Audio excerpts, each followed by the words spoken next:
नमस्ते साथीहरू। हेर्नु, असिना पानीले हामी साना किसानहरूलाई गरेको बेताती पनि हेर्नुहोस्।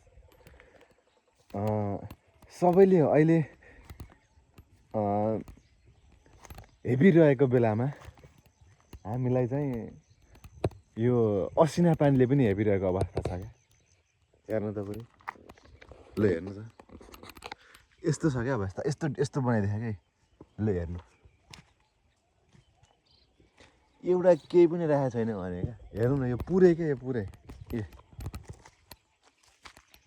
उहाँसम्म आँपको हालत त्यस्तै बनाइदियो। सबैको हालत त्यस्तै, एकदमै बिजोकी अवस्था बनाइदिएको क्या यार।